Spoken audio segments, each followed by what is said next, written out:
quit your grinning and check your linen. It's time for another episode of Lockdown 23-1. Today, I believe we're traveling to a New York courtroom. This case is actually kind of old, but I want to refresh people's mind on this individual because he is coming around the corner for a parole hearing. But Dylan here was babysitting his girlfriend's kid and pretty much managed to beat him to death.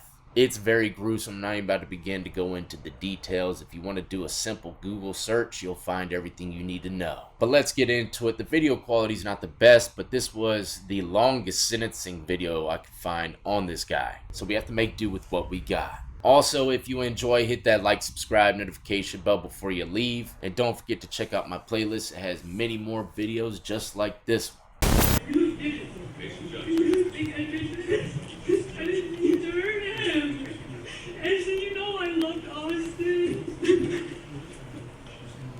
I do, Your Honor. Yesterday, Dylan Schumaker turned 17.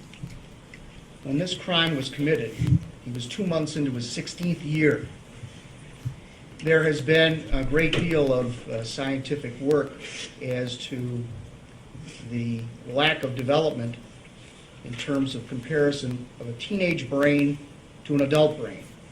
Our laws are geared for adult brains, how they think, not for the impulsivity of a teenager who had significant problems growing up, behavioral problems, aggression problems, anger problems. And Mr. Smith, who spoke here, is right. It didn't have to happen. Somebody's got to think critically and clearly in this courtroom today. I want to point out that he's right. It didn't have to happen. If Mr. Smith's family had not thrown Ashley and her children out of the home, they wouldn't have ended up at Dylan's home. Of course, my client's well aware you can give him 25 years to life.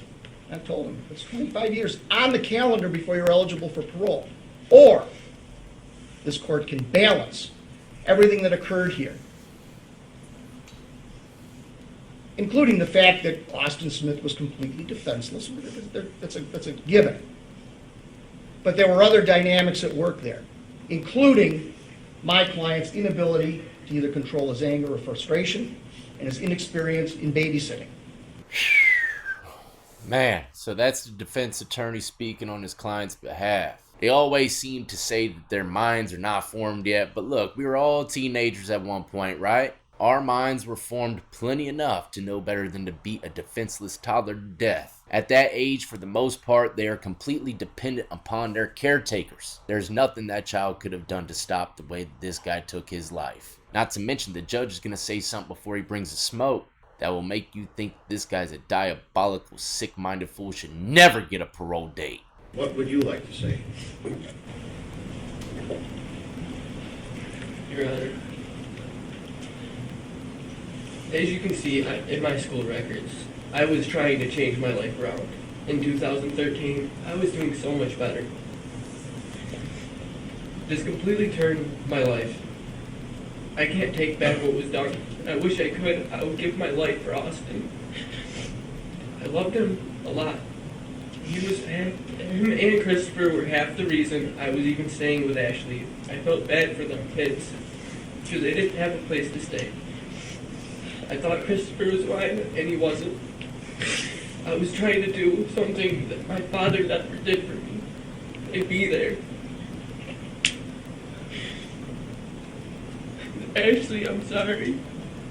I didn't mean to hurt your son. And you know I didn't mean to hurt you. You just can't accept that. Because you know me. You've known me for 5 years. I never would have wanted to hurt Austin. Lying. You're a liar. You're a freaking maniac. I can sense it. I can smell it through the monitor. I wanted to be able to handle it. I wanted to be everything that my father wasn't to me. And everything my stepfather was to me. I don't have a good family life. It's been really rough. Most of my family has abandoned me. I made a stupid choice a couple of years ago. I ruined half of my family. And the other half haven't been supportive. All I hear is me. Another family in here. Thank you guys for being here.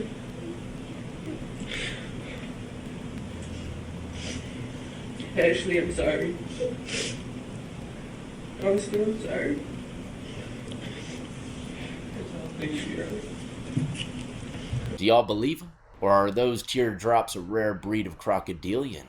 I'm sticking with what I said. I could smell the fakeness through the microphone.